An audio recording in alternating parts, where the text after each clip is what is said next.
How did you do on your emergency preparedness last week when you had a day without power? I heard some comments from some people, and I'm just really glad that some of you are watching and following along and taking our challenge. And just wait to see what our challenge is for this week. Stick with us.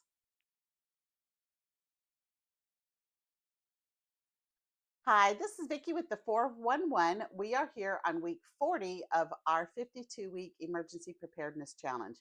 Thank you to all of you that have followed along so far. I hope you're feeling a little more at peace, a little more prepared, and ready to take care of your family in the event of emergency. Subscribe, share with your family and friends, get them to subscribe. If they start today, by the end of September next year, if they start at the beginning, they'll be prepared. They'll be better prepared than they are today. So get all your friends aboard and let's see what's going on this week. All right, before I get into what our challenge is this week, I came across these little Dinty Moore beef stews in the little plastic containers. They're made for the microwave. Sometimes our emergencies are not a power emergency. Could be, um, gosh, we've just had a busy day. And if you have something like this out in your family tub, you could pull it out and fix dinner. If power is your emergency, these are good cold. I've had them and they're not bad. If that's all I had to eat, I'm pretty happy to have those in there. So these are small enough you could put one in each, in a book bag, or you can put several sets in your family tub and have an extra meal that has very minimal preparation to it.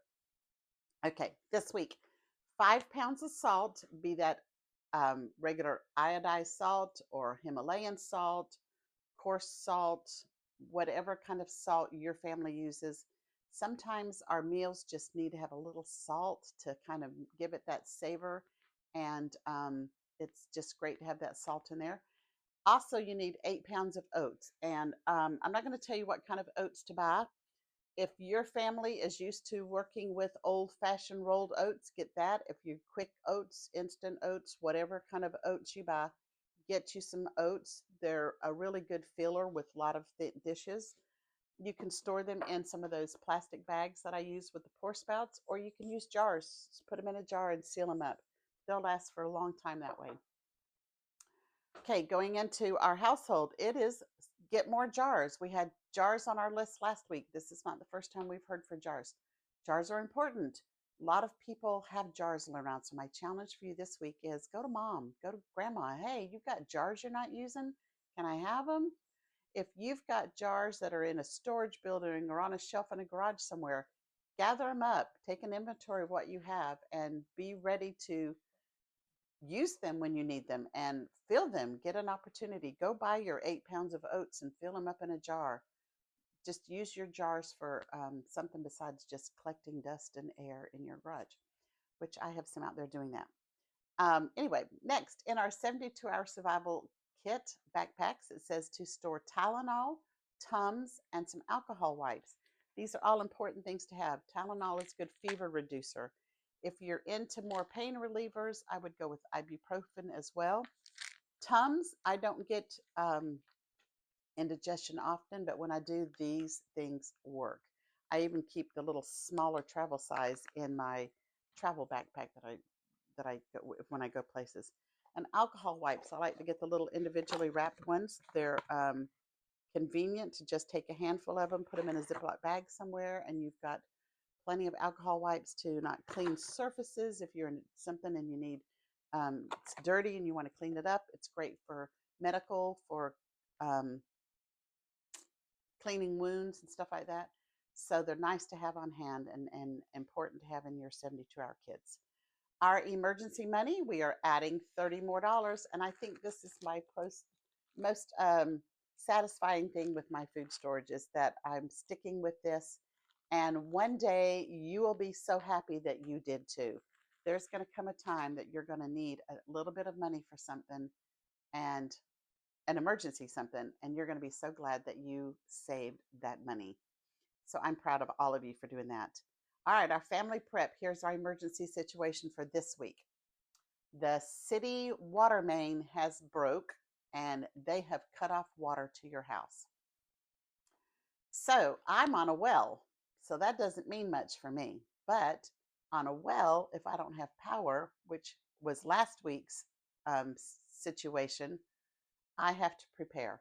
So if you are on city water, I want you to challenge yourself that day to what water um, you have access to what water, whether it be, I keep cases of drinking water in a fridge out in my garage.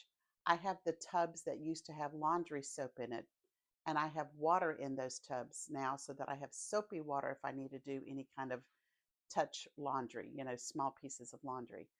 Um, I have water in barrels that are just made, not barrels, but jugs that I use just for washing hands when we like go camping. I take them with me with a little pour spout. It's a laundry tub, but I use it for washing hands so that I know it's not drinking water. Then there is the 5-gallon jugs that we use. I use mine in each bathroom. When we lose power, my husband puts one in each bathroom so that we can flush toilets. So if you don't have city water, that's a good place to start with your 5-gallon jugs. Place one in each bathroom so that you can at least flush your toilets. Just think about how you're going to function it today. How are you going to cook? Where is your water stored that that you're going to cook with? You can also use one of those 5-gallon jugs in your kitchen because they have the attachment that you can put a pour spout in there. So, are we prepared for our water main to break? I want you to think about it. If you are, that is great. If you aren't, do something about it this week. And I want to hear the comments below on how you're doing on that challenge.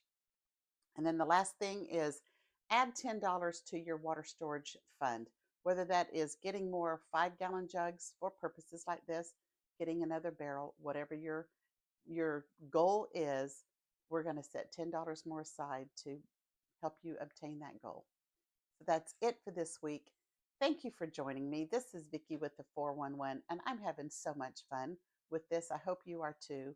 Again, thank you for subscribing. Share this with your family and friends.